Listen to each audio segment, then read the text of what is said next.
Hi, this is Madhu from MadhuFinance.com. Today we are going to look at the question, what is the role of a CFO? Whether you are looking for a full-time CFO or a virtual CFO, what to expect from a CFO?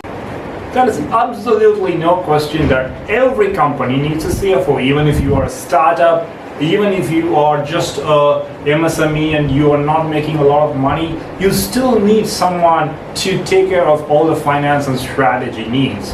And that person is a CFO. The first thing that a CFO does is to work with the senior management team, which is typically made of C-suite guys, CEO, managing director, COO, and develop a comprehensive strategy. Make sure those strategy that we develop can be executed on. We have the financial wherewithal, we have the proper data to analyze and execute. So the first thing is to develop and execute on key strategic plans. The second thing is to allocate capital wisely. So capital allocation, capital planning and budgeting is a big part of the CFO's role. So every company has limited budget. You might be Google, you might be Microsoft. Still, there is only so much discretionary spend you can use in that year for additional projects, for a takeover, whatnot. So what is the best use of the next single dollar? That is a question that the CFO has to ponder and come up with the best investments. The third thing that I would like to think of as CFO's key role, it's a kind of a follow-up from the strategic planning, is to take it forward into numbers. So the annual planning and budgeting exercise.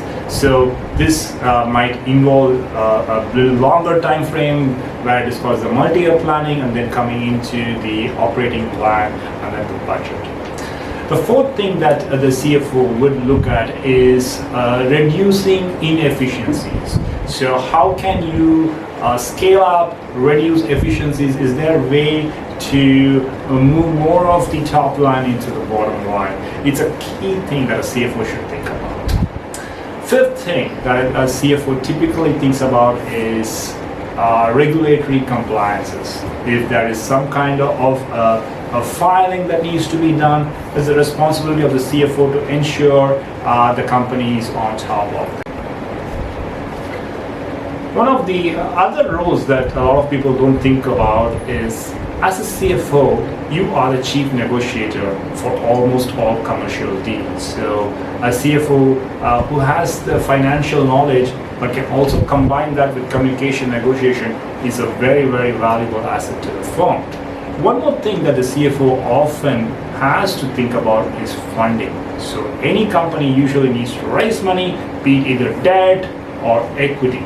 So CFO is often involved on an ongoing basis in trying to secure funds or raise money for various activities. We talked about capital budgeting, but that sometimes involves money that needs to be raised, not just internal accruals, right? So the CFO, as I said, has to have these various skill sets. When you are looking for the right CFO, think about strong finance background, but at the same time, think about someone who is strategic, big picture, because that is the one aspect that a lot of the CFOs who has come from the traditional pathway might not be good at. So strategy, communication, negotiation are all skills that are almost as important as the financial knowledge. Okay, so however you think about the CFO's role, remember the CFO is important. If you want to succeed, find a great CFO who you can rely on. One of the other things that you need to look at is intangible, but very, very important, is to make sure that the CFO is trustworthy, is a person of integrity, because CFO should be neutral, ethical, and have the fiduciary responsibility to all the stakeholders. He's a person that the board should believe and absolutely trust. I hope you all the very best in finding the right CFO for your company. This is Madhu from MadhuFinance.com.